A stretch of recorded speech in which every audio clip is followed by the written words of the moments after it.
Hello everybody, welcome back you in my channel. Today's short story is about the crane and the crab. Crane means सारस, crab means केकड़ा. एक सारस और केकड़ा के बारे में है. तो इस स्टोरी में हम लोग वर्ड्स भी सीखेंगे, प्रोनाउंसिएशन सीखेंगे with sentences and moral of the story भी सीखेंगे. तो चलिए स्टार्ट करते हैं. An old crane was unable to catch fish. एक बूढ़ा सारस फिश मछली कैच करने में पकड़ने में सक्षम नहीं था. इसलिए he came up with a plan. इसलिए उसने एक प्लान सोचा. Sitting at the edge of a lake मतलब लेक के किनारे बैठते हुए. एज मतलब किनारा, लेक मतलब तालाब, लेक मतलब झील. He cried and crab asked him the reason. वह रोने लगा and crab ने जब सुना तो उसने रोने का कारण पूछा.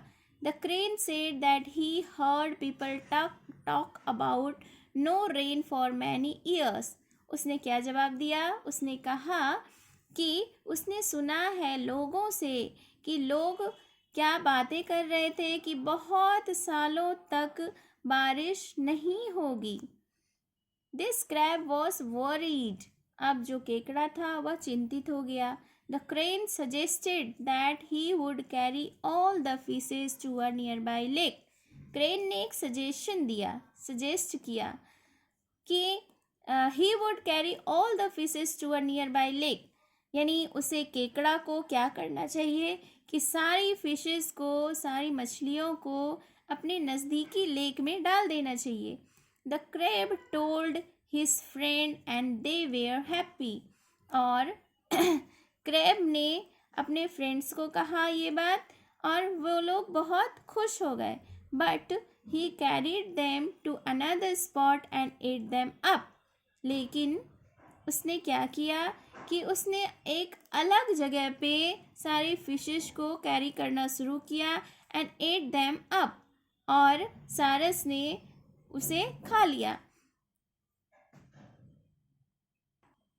When it was crab's turn, जब क्रैब की बारी आई, he climbed on the crane's back.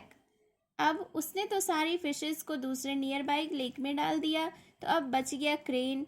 Crane क्या किया लास्ट में जब उसकी बारी आई तो वह सारस के बैक पे, पीठ पे चढ़ गया. On the way he saw heap of fish bones and realized the crane's plan. On the way यानी रास्ते में, he saw a heap of fish. heap मतलब होता है ढेर, ठीक है. तो रास्ते में उसने क्या देखा कि फिश के बोन्स यानी फिश के जो कांटे हैं, उसकी हड्डियां थी, बहुत सारे ढेर लगी हुई थी. And realise the crane's plan. और उसे तब क्रेन्स के प्लान के बारे में रियलाइज हुआ, महसूस हुआ. The crab beat the crane's neck. अब क्रैब ने क्या किया कि क्रेन्स के सारस के नेक को बिट कर लिया यानी काट लिया. The crane flew away in pain. Crane दर्द में उड़ गया.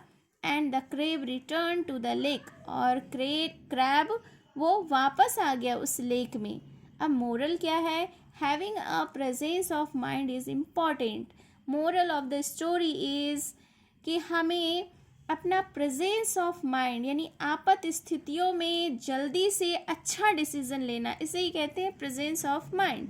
तो हमें अपना प्रेजेंस ऑफ माइंड रखना बहुत इम्पॉर्टेंट है.